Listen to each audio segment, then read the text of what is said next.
what it means to be an American. America is freedom, and freedom is special and rare.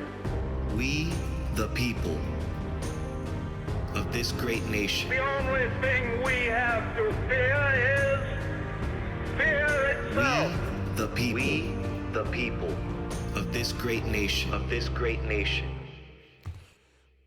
How are you, my fellow Americans? Today is a very rough day. It is the day that they finally got the election results. And although my gut and everything in my body tells me this was rigged and this was a rigged election, I strongly feel, and I'm not trying to give up on the fight, but I strongly feel that we should all learn lessons from what happened to the liberals in 2016 when Hillary lost.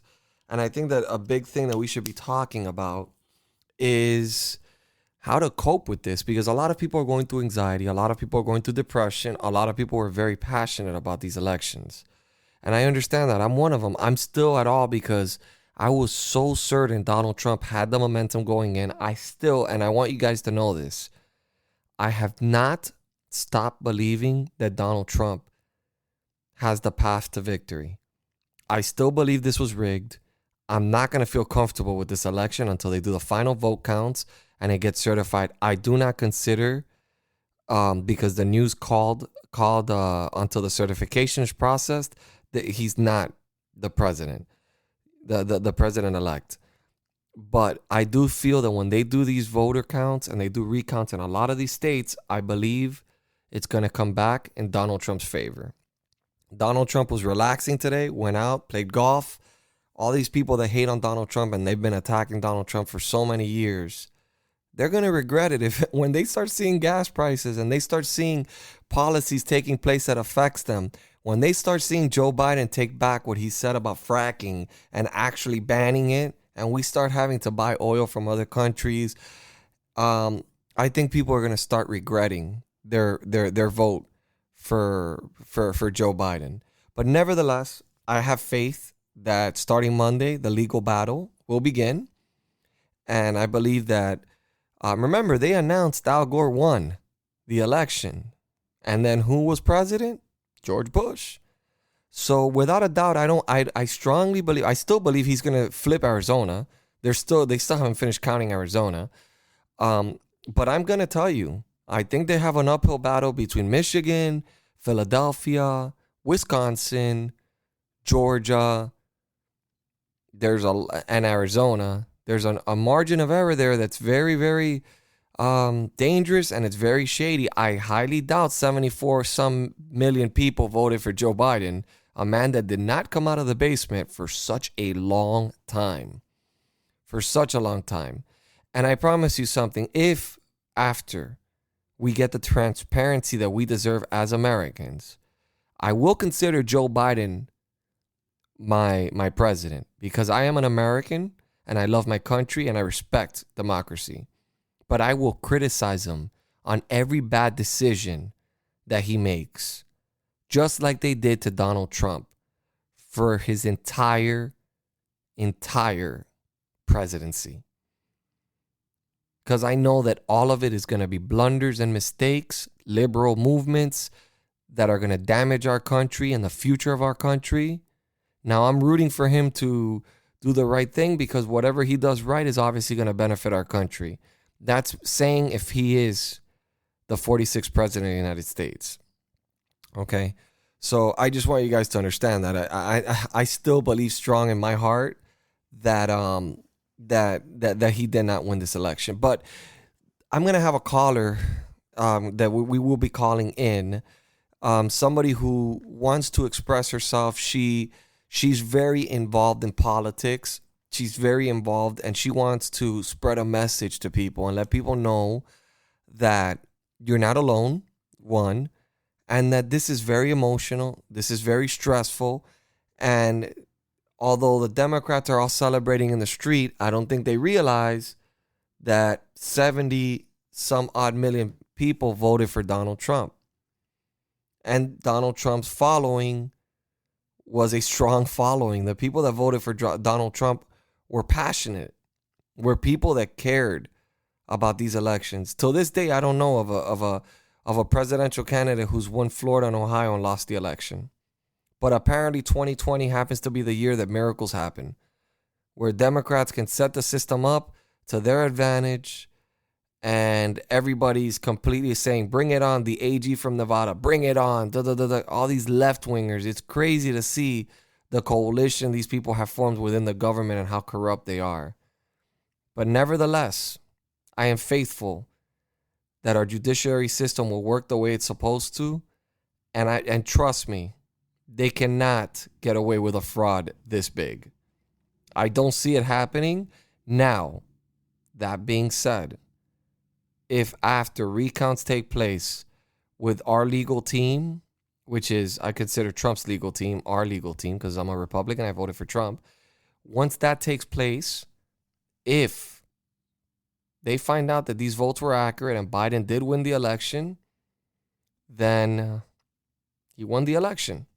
Now, something that does disgust me is looking at all these beautiful signs people are putting right across the street from the White House while they're celebrating Biden, but they're attacking our president. And that, to me, is a big disrespect. The things that they say about this guy, the things that they've done to him for the last 4 years, and even then, after supposedly, because this isn't official until they certify anything, that nothing's official. But nevertheless, they sit there and they mock and make fun of our president.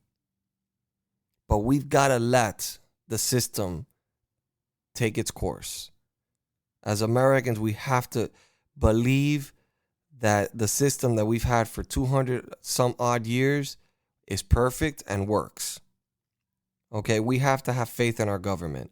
I know it's something hard, and it's hard to be patient because we've been patient and waiting for election day forever, and then they put us through this roller coaster ride of waiting days for counting ballots, and we knew that these ballots were all rigged, and we were seeing videos surfacing all over prior to the election of people throwing away ballots. I mean, I saw a TikTok video today of a guy saying, haha, I filled out 7 ballots for Biden.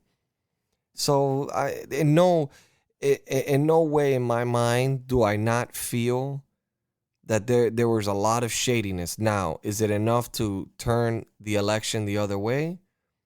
Only time shall tell. I do get mad when I see these people ridiculing our president. I do get mad when I see them attacking our president. And I think a lot of Americans feel that way. And it's just something natural that we're all feeling right now because our emotions are high. And you know, it is what it is, you know. So we just have to be ready to accept the worst if it does happen. We have to be ready. We have to be ready to accept Joe Biden as our president if after the system does what it does and the courts do what it does, and if he does win the election fairly, we have to accept the results. Because if not, everything we stand for is nothing. That is what a democracy is. Democracy is the people go, people vote, and they choose the president of the United States. And if after all the recounts and everything that takes place happens, then at that point in time, we have to accept it. We have to accept it. So I just want everybody to just be patient. Just be patient a little bit with the system. It's not the perfect system, but it is a good system. And it is a system that will prevail.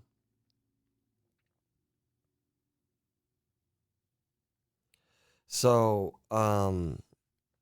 just bear with it. Just bear with it. I just don't want Republicans to feel like they're alone. We feel lost. We feel like we don't know what's going on. We feel anxious. We're constantly looking at the news to see if something changed. At least I am. And the reality is nothing's going to change. We have to give it time. The system works fast, but it doesn't work that fast. And the system, know this, by January, we won't know who's the president of the United States.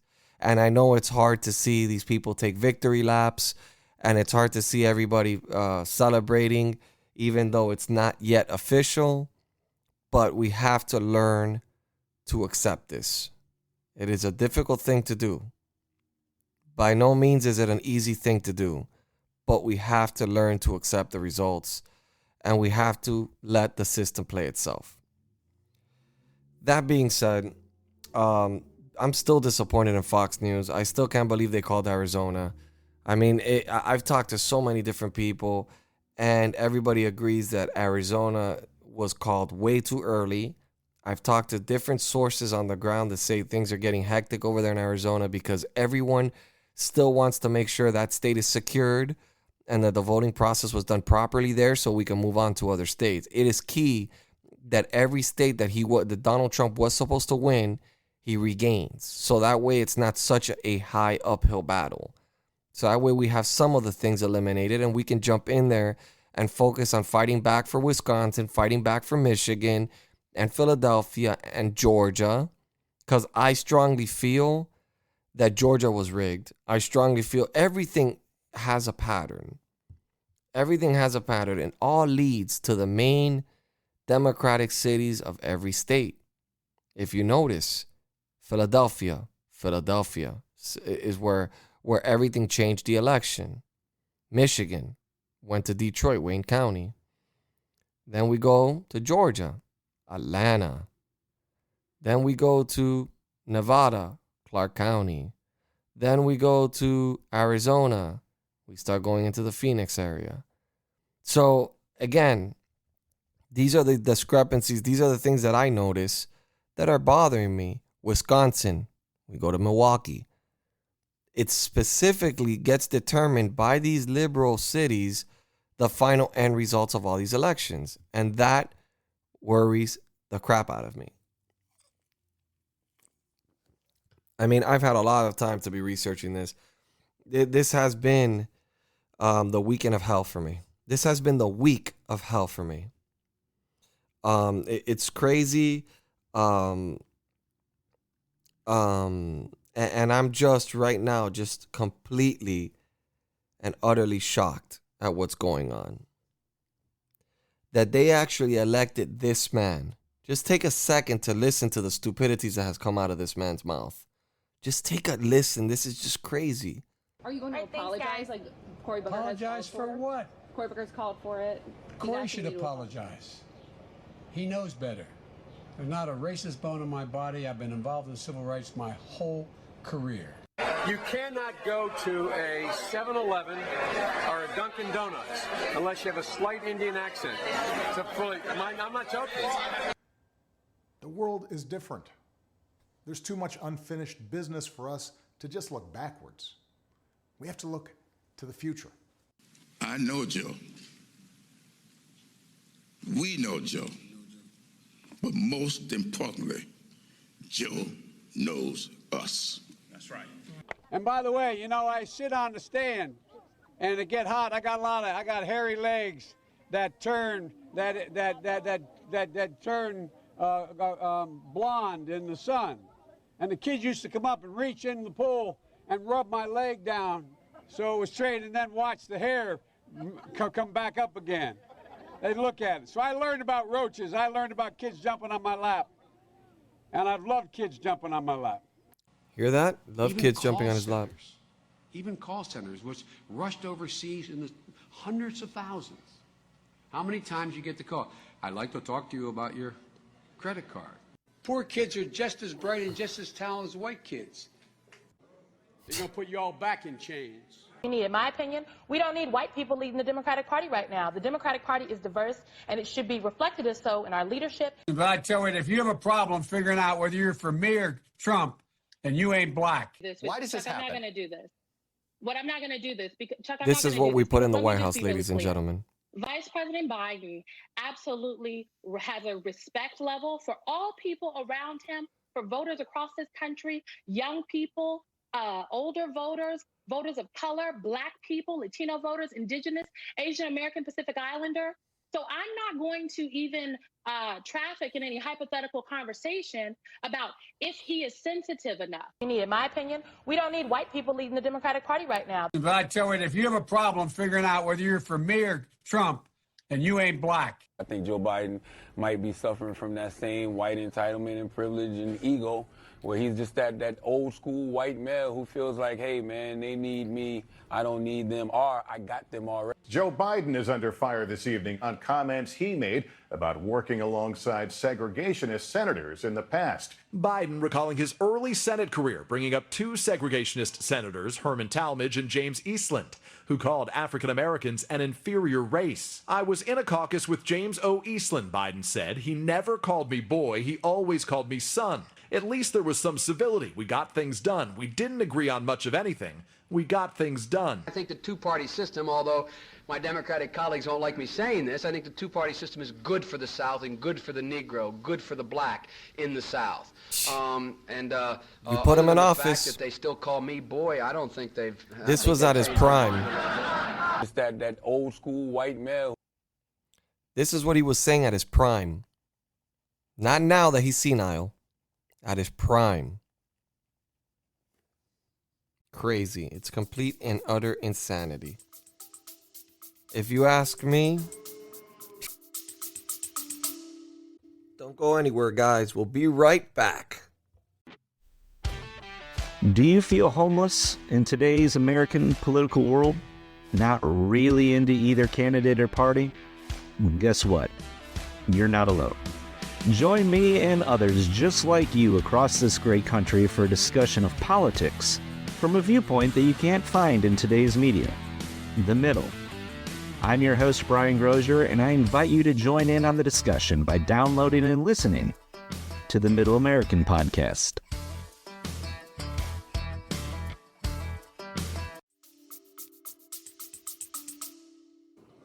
They're going to put you all back in chains. 30 seconds or less. What kind of a chance would a northeastern liberal like Joe Biden stand in the South if you were running in Democratic primaries against Southerners like Mark Warner and John Edwards? Better than anybody else. And you don't know my state. My state was a slave state. My state is a border state. My state is the 8th largest black population in the country. My state is anything from a northeast liberal state. It's that old school white male. Choosing Joe to be my vice president was one of the best decisions I ever made. Not the first sort of mainstream African American who is articulate and bright and clean and a nice looking guy. I mean, that's a storybook, man. My son is Attorney General a year in Iraq, came back, and that's one of the things that he finds was most in need. When he was over there in Iraq for a year, people would come to him and talk about what was happening to them at home in terms of foreclosures, in terms of bad loans that were these Shylocks who took advantage of these women and men. Back from Mumbai to go meet with President Xi in China. I stopped in Singapore to meet with a guy named Lee Kuan Yew, who most foreign policy experts around the world say is the wisest man in the Orient. There's not a racist bone in my body. But I tell you, if you have a problem figuring out whether you're for me or Trump, and you ain't black. Remember that. For all you black supporters out there that voted for that voted for Biden, remember that. Remember what this man stood for. You called Donald Trump a racist. You called Donald Trump everything in the book. You attacked him for 4 years strong, and he kept fighting for all Americans, even the ones that hated him. Joe Biden's been claiming he's going to unify. Joe Biden's been claiming he's going to help the black community. We'll see. We'll see if he's going to produce those 4% unemployment benefits that the United States. Let's see if he's going to provide you more jobs. Let's see if he's going to give you school choice. Let's see if he's going to continue with the opportunity zones that Donald Trump established. Or how about this, prison reform, that it was thanks to Donald Trump it even happened. Everybody promised it. Nobody did it. Not even your great president, Barack Obama, who was supposed to give the black community hope. Celebrate today, because you will cry tomorrow. I promise you that. You will live to regret the day you voted for Joe Biden. Mark my words. I will be here 4 years from now, still doing what I'm doing, hopefully at a much larger scale. That is what my aim is, and that is what my goal is. And I promise you, I promise you from the bottom of my heart, I hope he does a great job. I hope he proves me wrong. But 47 years of empty promises can't teach an old dog new tricks, my friends. Can't teach an old dog new tricks. All right, well, let's get this person on the phone. She's ready to talk. She's ready to rock and roll. Let's go for it.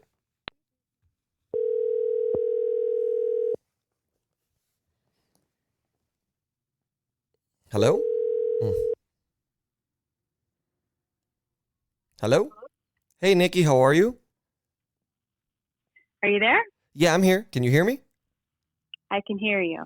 How are you? I'm great. How are you? Good. So you're live right now. So I had already preempted and prepared everybody that's listening. I was pretty much letting them know what the topic of conversation was going to be, which is what I don't think the liberals got from, or the Democrats got from Hillary's side, which was, how do we deal with this situation that we're all feeling right now, this emptiness that we feel inside, that we're all walking around like zombies, looking at the news to see if anything gives us hope, or if anything is going to change something, or, oh my God, Donald Trump's going to lose the presidency. And then now we're seeing people celebrating Joe Biden's victory, and everybody's getting anxious, and there's so many people. And apparently the Democrats, they don't really care about what we feel. They just believe in their 74 million, but forget that 70 million people voted for Donald Trump. They forgot about that. And those people are Americans too. Right. Well, I think, we went from days and days and days and weeks, and I think everybody could attest to just, the last 72 hours. I don't think my phone left my hand, and I think millions of Americans were the same way. And we go from checking and getting excited. It's like the Super Bowl for 3 days straight, and then all of a sudden somebody announces the winner and the loser before the end of the game, and you don't know how to process that. And I think a lot of people right now are not knowing how to process those feelings. And I think it's really important to understand the magnification of that so that they can get through to the end of the game. This is a long process. I mean, this is not a process that is over, on Tuesday. It's a process that goes on well beyond the counting of the voting. The Electoral College is a complete process.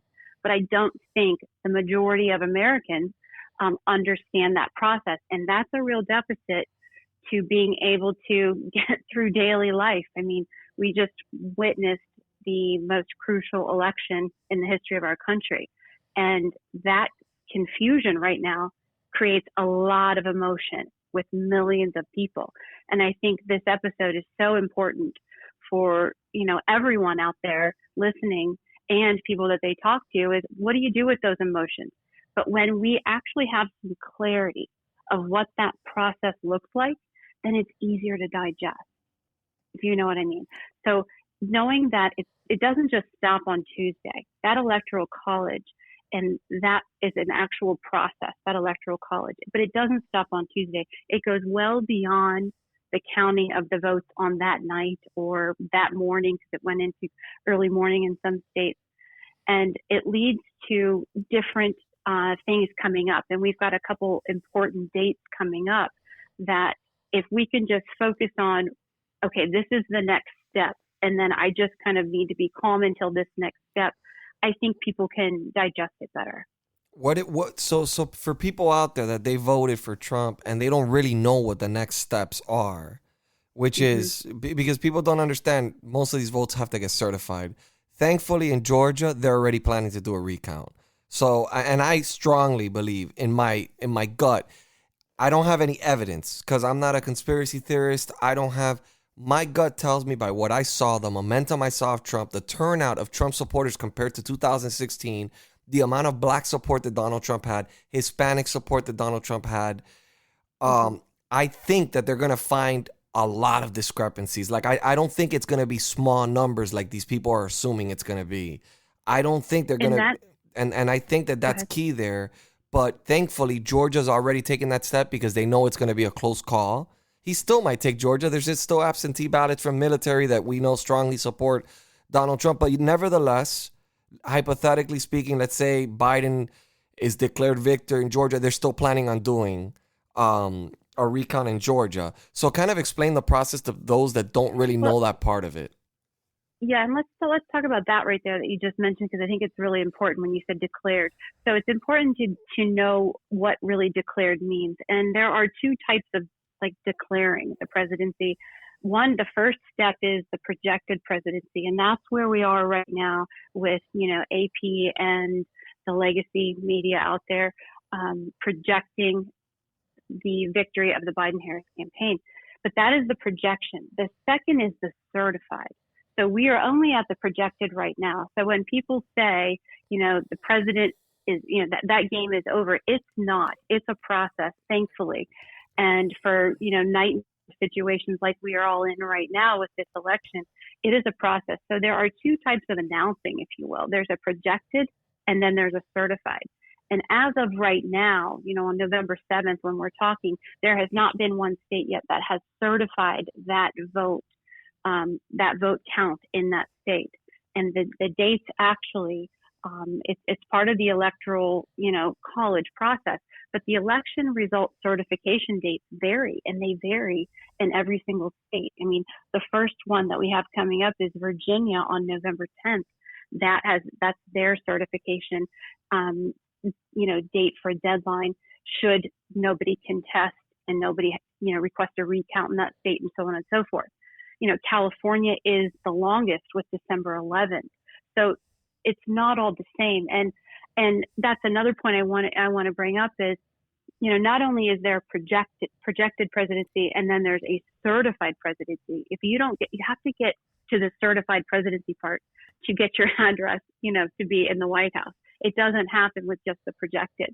So is there a guarantee right now that the Biden-Harris, you know, campaign is actually going to be, you know, residing in the White House? No, there isn't right now because there's nothing been certified.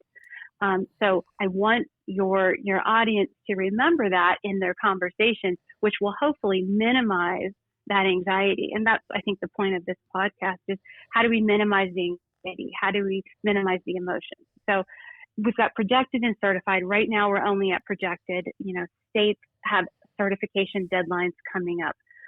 You know, Virginia being November 10th, and then it's Vermont and South Dakota, you know, and it goes all the way down with, you know, the last three being Missouri, Maryland, California. They're all different, but they all range between now and December 11th.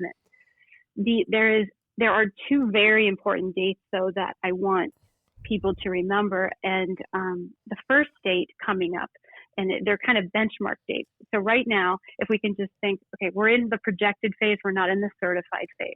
So we're just going to process that right now. The second thing coming up is December 8th. And December 8th is, it's a very big day. It's definitely a day where it's the next benchmark in this whole electoral college process. And so that is the safe harbor deadline. And so that is the deadline where you have to have votes certified by a certain process. I don't know about California right now with the December 11th, if that is going to impede on that, but most states have to have their ballots certified by that date. And the safe harbor deadline for that to proceed forward is the date after that would be obviously January 20th, so which is the date the Constitution sets for the new presidential term. So December 8th, here's what happens. If states aren't certified by December 8th and it goes into you know, recounts and it goes into contesting and so on and so forth, and let's say we don't get a vote of 270 by December 8th, then we have kind of scenario B. So scenario one is, you know, there are enough certified votes for Biden by December 8th, okay? If there are enough certified votes by December 8th, then that would certify him for January 20th. Now, the next scenario B is this. Scenario B would be, let's say there aren't enough votes and there are states caught up in litigation, which we know there will be. Okay. We already know that in these 6, 7, 8 states that Trump is going to, legally file suits as of Monday morning. Mm-hmm. Are you there? Out those. Oh, sorry. We lost you for a second. Okay. Oh, you there? Okay. Yeah, sure. Can you hear me now? Yeah. Okay, perfect. So let's say by December 8th, we don't have 270 votes. What's the next scenario look like? The next scenario would look like January 20th. This is really what Nancy Pelosi was talking about 7-8 weeks ago when she was talking about her continuity of government meeting. What would she have to do if she had to serve as interim? If you heard her about 6 or 7 or 8 weeks ago on the news, she was talking about her continuity of government meetings in case, she said, God willing, that doesn't happen, but in case it does, what would she have to do? For interim, she'd be president interim. Okay. Basically, if you can't reach a decision in time, somebody has to, take the White have House. to govern. Exactly. So she would sit, because she's, Speaker of the House, she would sit as president interim as January 20th, because legally, if there's no decision, Trump cannot stay in there January 20th. And Biden can't go in there if things aren't certified. So she would have to serve as interim. My worst nightmare. And, Nancy Pelosi there. Yeah. Well, but that's what it looks like. So I think, the real big gain here is if we can gain clarity of the process and understand this is a process. It did not end Tuesday. I think that people should also remember that Al Gore was projected the winner in the 2000 election. I think there were 34 days. There went 34 days of litigation. So I think people need to remember that originally George Bush lost, and he was projected by the media, Al Gore, as the winner, and he was not. He was not the winner. And then and then after the counts, we figured out who the real winner was. So, and the Democrats were, and at that period in time, they wanted recounts. They wanted everything. They wanted what we want, transparency. I don't think any American out there really feels like, okay, if they're transparent about the process and we get to get our people in there to verify, I don't think anybody will be, I don't think Republicans, it's not in our nature to be anti-American. We're not going to hate Joe Biden. We're not going to agree with him, but we're not going to be like anti-Trumpsters. Like people that are oh, that's not my president, hashtag or whatever. We don't do that. We respect the office of presidency. At least I do. I can speak for myself. And if, and only if, once we get the transparency and if it legitimately is a Biden victory, I will accept it because I have no other choice. The voice of the people have spoken. Although I feel that it was designed from the beginning for this to happen. There was no way. The biggest problem that every Democrat has always during election time is getting people out there to vote. COVID-19 benefited the Democrats so much in so many which ways with the mail-in ballots. We would never have had these numbers. We would have had the numbers for Trump, but we would not have had these numbers for Joe Biden if it wasn't for COVID-19. I want people to understand that, because even if Donald Trump loses, know that this new rule that they made and they put into place changed the entire outcome of the election. Even if he loses, legitimately, most of those people will not vote come 2024. I promise you. We will see a huge decline in votes from this election to 2024. And I promise you, you will see the numbers in 2024. That being said, what do you think their fight is ahead of time? Because already the AG was kind of gloating today, the AG of Nevada, that every lawsuit that Trump has filed against Nevada, he's lost. I never thought he was going to take Nevada, to be honest with you. I don't even think they should be focusing on Nevada. I would be focusing on Wisconsin. I would be focusing on Michigan, Pennsylvania, Georgia, and obviously and I thought he was going to flip. I thought he was going to take Minnesota as well, but that was a shocker to me as well. But I mean, just alone with those states, he takes it. So I mean, I always thought it was a toss up. I mean, Bush carried Nevada, but after that, Hillary carried Nevada, and so did Obama. So It's fairly blue over there right now. Where do you think we go from here? Like, where do you think that he has a case in all these states that I know he's within the margin of error in Wisconsin, so I know that that's going to happen. Georgia's going to happen. But like these other states, do you think they're going to be able to pull off a recount? I do think in certain states the evidence is going to be more magnificent than others. I mean, we already know that there is enough. I don't want to use the word enough. There exists evidence that would be able to be admissible in court. You've got legal affidavits signed. You've got actual surveillance footage. Those types of evidence are going to be types of evidence you would see in a courtroom. These are not theories. These are not hearsays. Well, what happened in Michigan? Michigan was a perfect example. 6,000 votes went straight to Biden. They say it was a human error. Nevertheless, now we got to see if it was a computer error, because it questions 6,000 votes in 47 counties, wins Donald Trump, just averaging those numbers, thinking those small numbers, averages it out to Donald Trump taking Michigan. So it does make a big difference. It makes a big difference. And I think, we're looking at a kind of an election courtroom meltdown that is going to be much worse than the 2000 Bush versus Gore case. It's going to be much worse. It's going to be much more lengthy. And so if the American people can just kind of keep things in check, at the end of the day, we all just want a fair election. And fairly elected, I think the majority of the American people will respect who is the president as long as it's a fair election. But nobody, I think, on the Trump side right now is fully convinced that it was a fair election. Oh, no, everybody I've spoken to. Right. It's just the shadiness that's gone on, the weird dumps of ballots, 138,000. Statistically, 138,000 ballots dropped, and all of them for Biden is statistically impossible. Even based on their own math, on the Democrats' own math, it's impossible.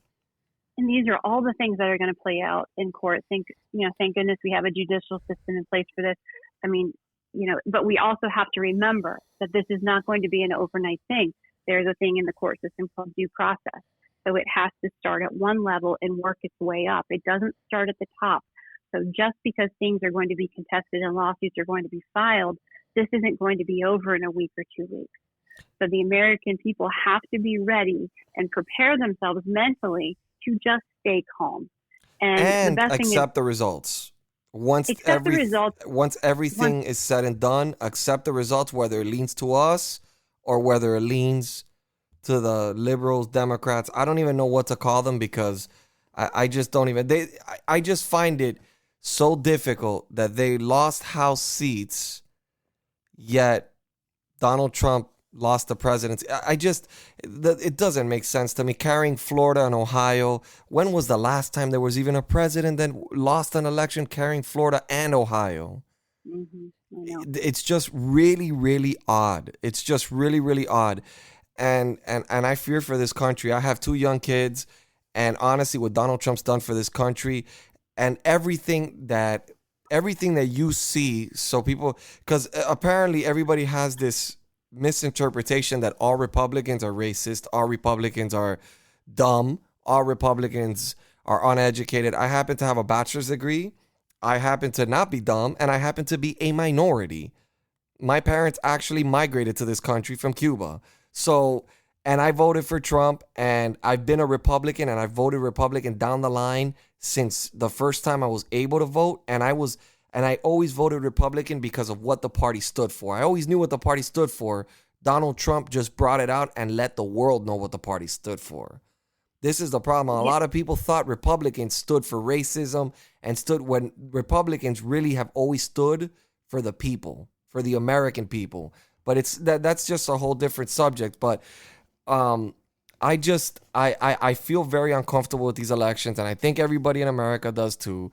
And I think we're going to get to the bottom of it. And I think there's a lot of fraud. I honestly think there's a lot of fraud. I've seen videos on TikTok of people bragging. I mean, they're showing the ballots. They filled out 7 ballots for Joe Biden. I saw one guy literally film it, and that guy hasn't even been questioned, indicted. Big tech censoring the president of the United States. Where have you ever seen something like that? The president of the United States. Yeah, and the technocracy involved in here in big tech is it's going to be a blessing and a curse though, because there have been a lot of people using their own technology to to turn people in and to turn fraud in. If it weren't for technology, there wouldn't be as much evidence and word would not have spread so fast. So yes, big tech has been an impediment to us in the censorship level. But on the flip side, I do think the technology may in the end help escalate, proving things that it just completely went viral on social media. I mean, I think for 48 hours straight, all we saw was surveillance footage and things here, ballots being signed and so on and so forth that were obviously censored by big tech and taken down. But those things, don't think for a minute that they're not going to be saved. I'm sure the campaign right now is compiling huge amounts of arsenal to present in each state, which is probably a whole team of lawyers in each state right now. But if there's one thing we can remember, and I think if Trump wanted one thing for all of us, and he's worked for us for 4 years, and if there's one thing he would want for all of us right now is let him do his job now. He's still doing his job. Don't just hope and think there are theories. Let him do his job. He's an entrepreneur. This is not his first rodeo. He's been in lawsuits his whole life in real estate, being, a real estate tycoon. He has much experience with this. And just because he seems calm and level-headed doesn't mean he's given up. This is kind of when this should actually scare the Democrats. The fact that he was playing golf today, relaxing, not even taking it as if anything is going wrong. Like, he's extremely confident. I see all these news reporters that keep saying, oh, to the lawyers, that are part of Trump's team, because there's lawyers all over the country. If people don't know this, in every state, he's got teams everywhere. It's not just one lawyer, it's teams in every state.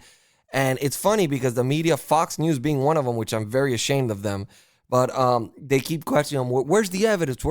You think we're going to, honestly, you think a lawyer's going to release evidence that they're going to present in court to let the Biden campaign know what they're going to come in with? I mean, they're not going to release their evidence. They're just going to give us little snippets, little things for people to stay hopeful, but they're not going to give out their entire case. Nobody gives out a prosecution before prosecuting somebody, doesn't show the evidence prior to indicting somebody. That's just the way it works. You have to keep your stuff to yourself. And then, I mean, he's obviously knows something, because he is being extremely intense on Twitter. He's being very, very confident that once everything is counted and everything is said and done, that he is going to be the president of the United States. I don't understand why people would vote against their own special interests. To me, it's so hard to believe that people would think that this man is by any means, because this seems to be, I saw George Floyd signs that have nothing to do with Donald Trump. They want to blame him for everything. A man that literally helped everyone across the board. No matter what skin color you wore, no matter what country, what state you come from, everybody benefited from Donald Trump's presidency. And I hope and I pray that everything works out, and I hope that nobody goes out there and does anything stupid. Let the system play its way, and let. I don't see that happening. Yeah, I really, and I think you would agree with me. I don't see that happening. I think. Did we want Donald Trump to be president? Absolutely. Millions and millions and millions of Americans did. But I think at the end of the day, we want a fair election, and I think we know in our hearts that we're confident that there is a lot of proof out there that is going to, help, clear up some of these discrepancies in these states. And we have to keep calm. Remember that we are only at the projected stage right now. Nothing has been certified. Has anything changed in Arizona? Because I know the margin was thinning for Biden. I just want to see him. I want to see him take Arizona, so that's an area where we don't have to, which I think regardless, the Democrats will do the same thing and request a recount in Arizona. But Sure. Do you see the numbers shrinking? Because I saw them shrinking at a good amount. I don't know how many outstanding votes there still is in Arizona, but I know the margin was getting tighter and tighter in Trump's favor. Well, and I think we're going to see things like that continue. And I think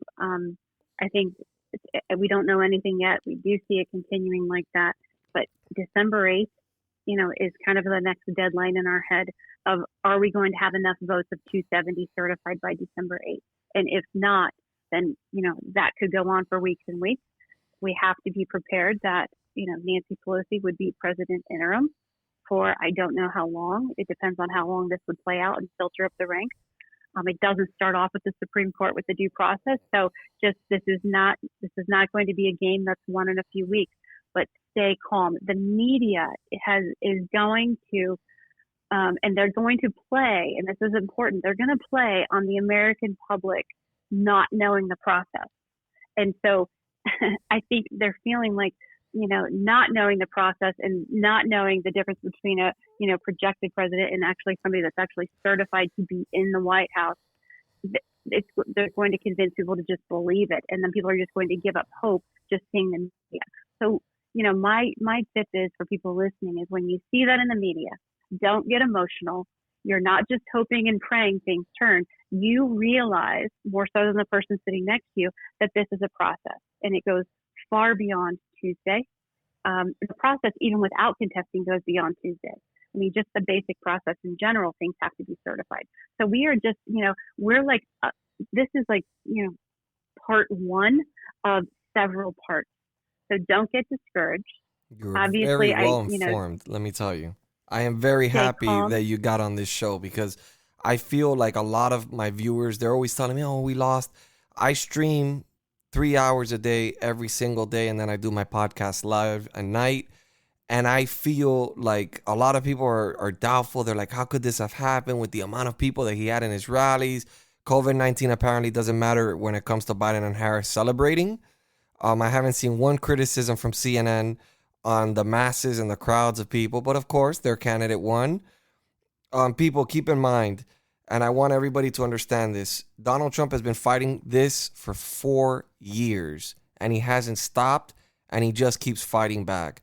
This is not a man that quits easy. He leaves it all out on the field, and and I have no doubt in my mind, if he was to lose the election fairly, that he would contest and he would walk out of the office extremely fine, going back to his beautiful life with his beautiful wife. I don't think he has, I believe he is fighting sincerely for the American people. I strongly believe if Biden and Harris get in there, they're going to reverse most of the things he's done that's gotten us so far ahead in life for a lot of Americans that have touched every single American. I think the system was designed, this whole mail-in ballot, from the beginning, it was designed. The House reported, they made Jim Jordan made a special report 2 months ago talking about this exact situation playing out like this. They knew this was going to happen. They knew it was an easy way for fraud. They knew it was an easy way to get ballots in there.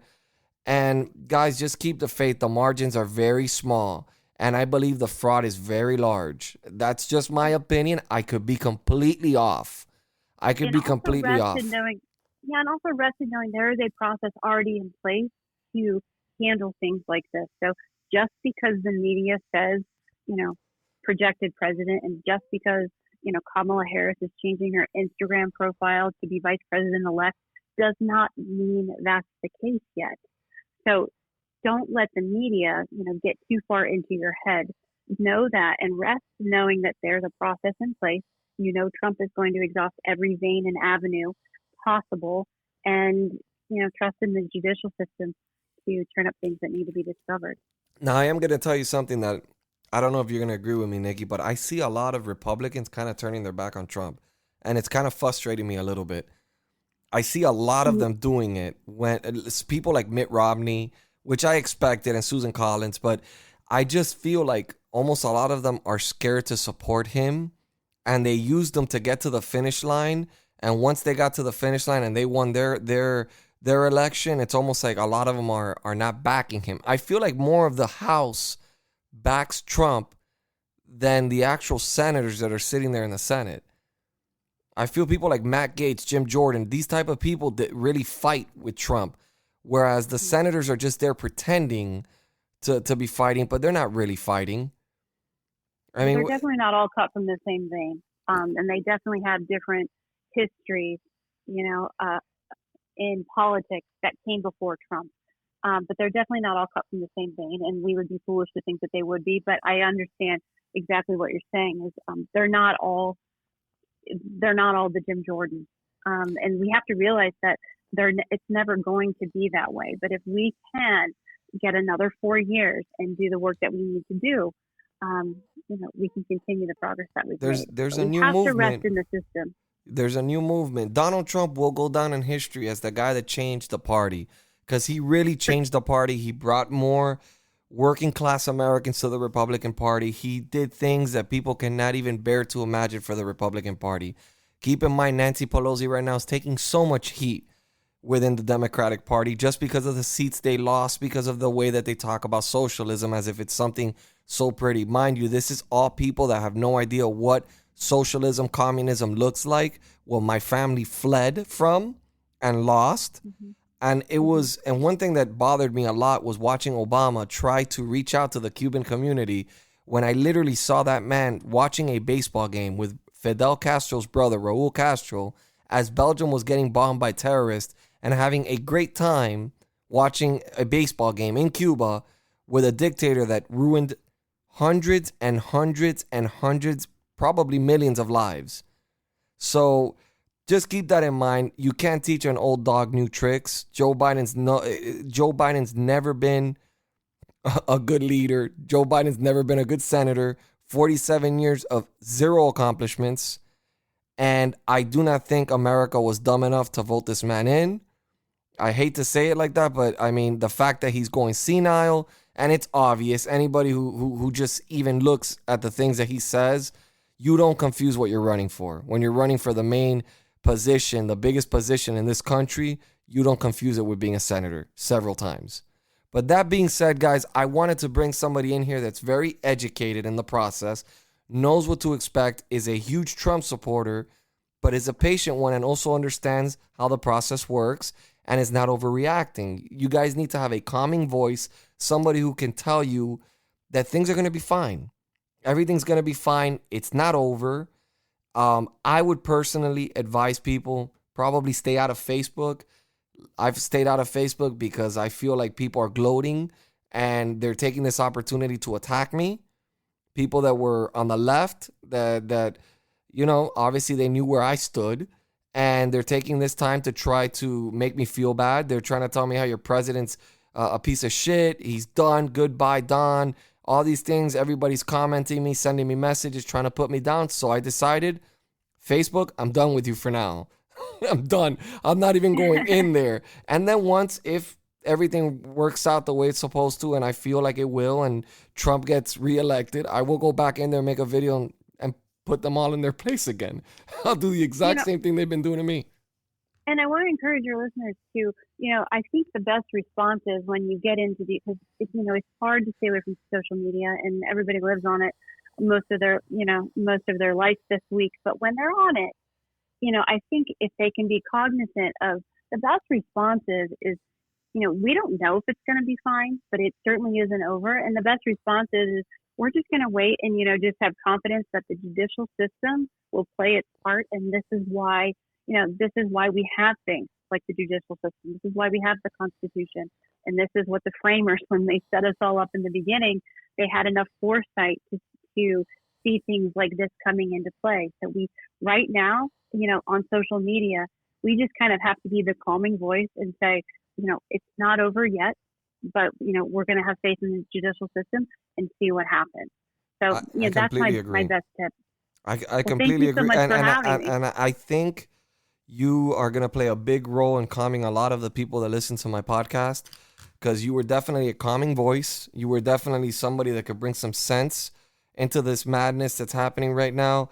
I had a migraine for 3 days after the election. I kid you not. It was a nonstop migraine. I would take 3 Advils, go to bed, wake up the next morning. I was like, oh my God, why do I? And I was having nightmares. I mean, that I was waking up and I was seeing them committing mail fraud. This is how much it was inside my head. And I know what people are going through, because I'm telling you, you go back to my Instagram or any of my Facebook pages. I supported Trump since 2015. I was a Trump supporter. Everybody thought he was a joke. I knew he was going to win the election. I called it. I created an electoral map of what I thought was going to end up being the end result of this election. It was completely off. at the beginning of the election, I was happy. I saw him on the path of victory, and then suddenly they stopped counting votes, and everything changed from there overnight. So thank you so much for being here. Thank you so thanks for much, having me. and I appreciate it, Nikki. And you've been amazing. And guys, take her advice. Just be calm, collective. Don't engage. Don't allow people to trigger you. Just try to stay positive, and try to get your mind off of politics for a little bit. I think that Put people the phone should down a little bit. Yeah, I think people and maybe not watch the news so much, because I think a lot of us are hooked to Fox News. And again, they're going to continue breaking news, because they are getting ratings and they are making money off our suffering. So we need to just chill out, and we need to relax and just think positive and just let the system play its role. And there's a systems of checks and balances in this country, and I believe we will prevail. Thank you so much, Nikki. Thanks for having me. You take care of yourself. Thank you. So guys, there you have it. She is a very educated person. I like to keep a lot of the people that come into my show anonymous unless they tell me it's okay. I can tell you this is a very well-educated person, knows exactly what she's talking about. I'll just leave it at that. I want to keep her anonymous, but as you can see, she knows exactly what's happening and what's going on, and she's level-headed, and I wanted to bring her on this show because I wanted people to calm down, because I'm going through it. And I feel like people need to grasp what's going on, and nobody's getting answers, because we're listening to the news and everything doesn't match with what we feel.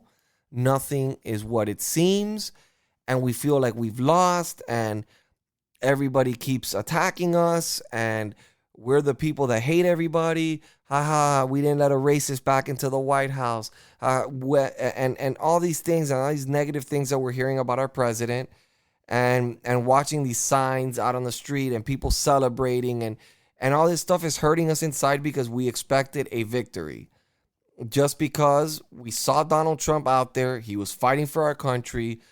They can blame him for everything in the book, because that's what they do. They blame him for everything. If there's nothing this man can do that's right, even though he's done everything right.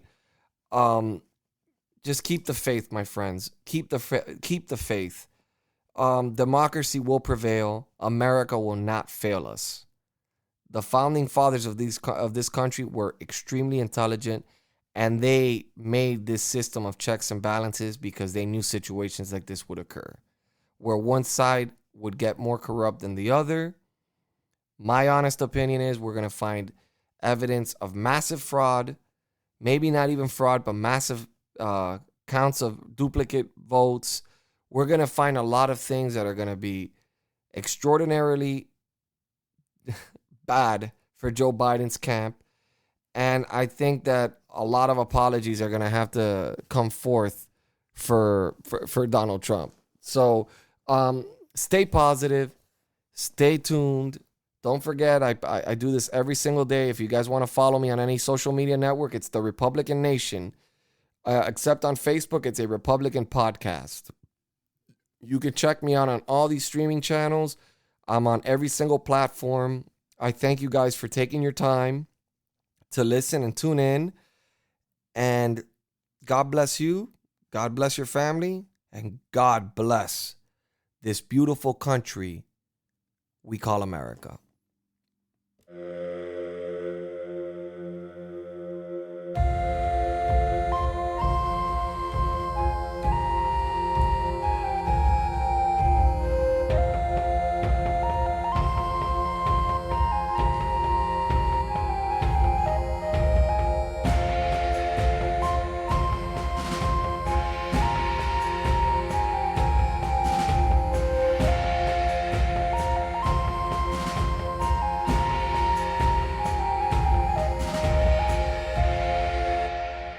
We will make America great again.